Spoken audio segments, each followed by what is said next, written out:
चीन को लेकर खबर बहुत बड़ी है। चीन के हथियार युद्ध में सिद्ध हो या ना हो, लेकिन फिर भी चीन एक के बाद एक नए हथियार बनाकर पूरी दुनिया को हैरान कर रहा है। और ऐसा नहीं है कि चीन केवल हथियारों की संख्या को बढ़ाने में लगा है, बल्कि चीन इतने प्रकार के हथियार बना चुका है जो गिनती में कहीं अमेरिका से भी ज्यादा है। और अब चीन ने एक और ऐसा हथियार बनाया जिसने अमेरिका की नींद उड़ा दी।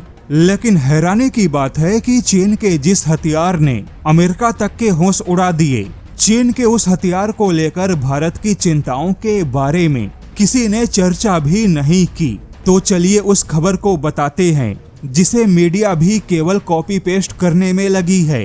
खबर कुछ ऐसी है कि पिछले कुछ दिनों से चीन के एक विशेष प्रकार के हाई पावर माइक्रोवेव हथियार की काफी चर्चा है।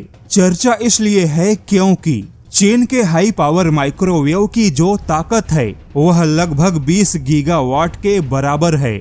20 गीगावाट यानी भारत के किसी भी बड़े शहर को लगभग एक हफ्ते तक मिलने वाले बिजली के बराबर है।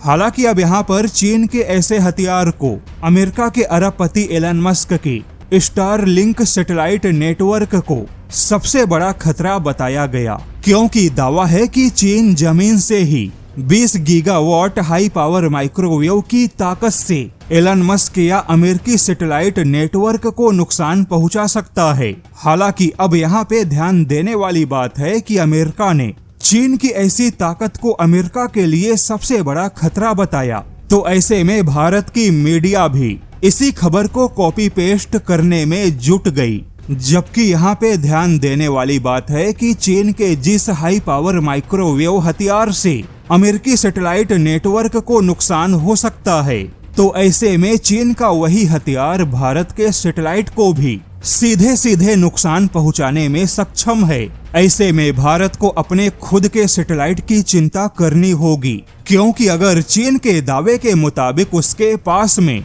20 गीगावाट के पावर का माइक्रोवेव वेपन मौजूद है, तो यह सच में बहुत ही ज्यादा घातक साबित होगा, क्योंकि इसके तरंगों से अंतरिक्ष में सैटेलाइट को जाम किया जा सकता है।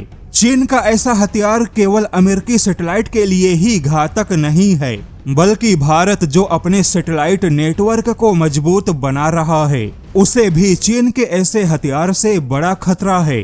बता दें कि अभी तक इस प्रकार के हथियारों का इस्तेमाल जमीन पर ही झुंड में आने वाले ड्रोन हथियारों के विरुद्ध इस्तेमाल किया जाता है, और इसमें भी दुनिया को बहुत ही दमदार कामयाबी नहीं मिली। लेकिन चीन का दावा है कि जिस प्रकार से अभी स्वार्म ड्रोन हथियारों को गिराया जाता है, ठीक वैसे ही चीन अंतरिक्ष में सैटेलाइट को गिराने की ताकत हासिल कर रहा है।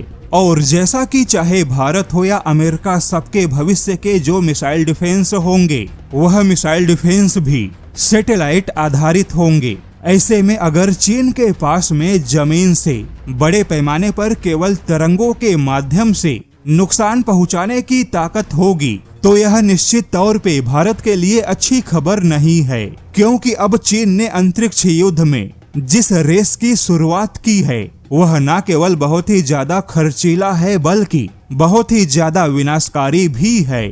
ऐसे में अब भारत के सामने भी अंतरिक्ष में अपने बजट को बढ़ाने का काफी दबाव होगा।